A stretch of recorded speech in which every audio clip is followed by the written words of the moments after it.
You lived your life in a bubble, literally a bubble of information, a bubble of perception, and someone's come along without any warning and popped the bloody thing. And suddenly everything that was outside the bubble was pouring in. So my mind is absolutely awash with information, concepts, insights. What the hell's going on? A chaotic mass of information and thought and everything. You say to people, who are you? You say, well, I'm Bill, I come from Manchester and I drive a bus. No, that's what you're experiencing. Bill is the name of your current experience. What you are is consciousness having that experience. These are not who we are. They are experiences that our consciousness is having, our awareness is having. And once you start self-identifying with the label, you start looking at yourself in terms of little me. I am my label. I am Ethel who works on the checkout at Tesco. That's all I am. No, you are an expression of infinite awareness having an experience called Ethel on the checkout. And this might seem like esoteric navel gazing, but it's not. It's a totally different way of interacting with the world, and it's a total different way of self-identifying yourself. Because when you say I am R and the labels then follow, you are self-identifying with limitation. You're self-identifying, I am my experience. And if I'm born in Leicester in a working class council house, then that defines me. That's who I am. No, that's just where you were born. Mm. You have the potential to be whatever you want to be and whatever you choose to be. But what we've got now is a massive extension even of that, whereby your label is everything. Not only are people defining themselves by the labels, the world is increasingly defining them more than ever before by them. And this is where what we call today identity politics comes from, where it's not about what is right or fair or just, which is surely the way to look at anything. It's how does this affect my label? So people are constantly judging the world by how it affects their label, instead of saying, well, hold on a minute, never mind all that. Is it right? Is it fair? Is it just? No matter what label we're talking about, is it fair? Is it just? Is it right? And so what you have is a situation where we have developed this belief among increasing numbers of people, particularly young people through the universities and colleges, whereby you judge everyone by a group, and then you tag the group, whether it's good or not good. So therefore, instead of seeing a world of individuals with individual thoughts, opinions, observations, you judge everyone by a group. All these things are within us, and experience brings them out. And if you don't have experience, often they don't come out. What we've been developing is a population of emotionally weak people who perceive themselves in terms of victims. When you have challenges in life and you meet them, it brings something out of you. If you said to me, who are you? I would say, I am awareness. I am a state of being aware. Forget the body, forget everything. In my base form, I am a state of awareness. I am a point of attention within an infinite stream of awareness. And you are a point of attention in the same stream of awareness, and so's everybody else. When people leave the body, they've got no eyes, but they can still see. They've got no brain, but they can still think. It's because they are consciousness, and consciousness has the ability to hear, think, everything.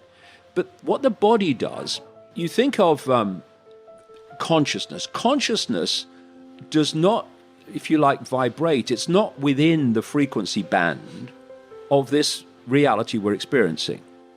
So it's like radio 1, radio 2, radio 3 or 4 are all sharing the same space, but they don't interfere with each other. Why? Because they're not on the same frequency. So consciousness is not in the range of frequency that we are directly experiencing in what we call the physical world. So to experience this band of frequency, this reality, our consciousness takes on what we call an external form, which is operating within the frequency band of this world. Remember that you are what you are. And what you are now can be something else whenever you choose to become the totality of what you are instead of the little me that you think you are. But if you look at it, the people who are abusing you, who are telling you you're not good enough, well, who the hell are they? Who are they? Who are they? Why do they matter? What the hell does it matter what they think about you? What does it matter? Oh, that person doesn't like you and gives you a hard time. Well, go and find someone else then. Stop interacting with them. Go find some other people to interact with. Who are these people? Why are you allowing your life to be dictated by the opinions of other people? You are unique. So why are you worried about what they think? Why are you even worried, if you get it down to real basics, what your parents think of you? Because you are what you are. For me, the greatest gift you can give to your kids is to allow them to be what they are, to allow them to go in the direction that they feel to go into, instead of dictating to them the direction their life should take. Oh, you can't do that, or you can't do that, or what will the neighbors think? I mean, what will the neighbors think? Who cares? Let them think what they like. It doesn't matter. And I'll tell you from experience, it really doesn't matter what people say about you, what people do about you, what people think about you, so long as you don't care. Once you care about what other people think about you, they have control of your life. That'll be the frickin' day. We're all individual expressions of the same consciousness, just having different experiences. And we should start supporting each other and seeing us all as one consciousness having different experiences, instead of self-identifying with all these bloody labels. Self-identifying with labels. Stop saying that's who I am. No, that's what you're experiencing. What you are is the awareness, the eternal state of awareness that is having the experience.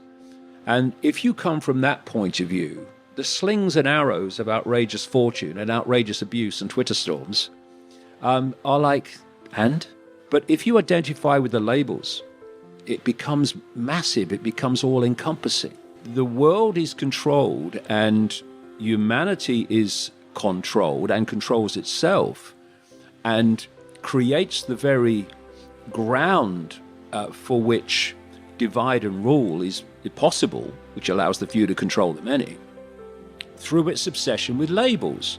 When you're in a world, a programmed world with such narrow programmed perceptions of reality, if you stray beyond that, you're going to get laughed at, you're going to get ridiculed, you're going to get abused.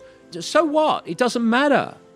It only matters if you think it matters. If you have a population that is living a reality which actually doesn't exist, but they experience it as if it does, you've already put them in a cul-de-sac of perception.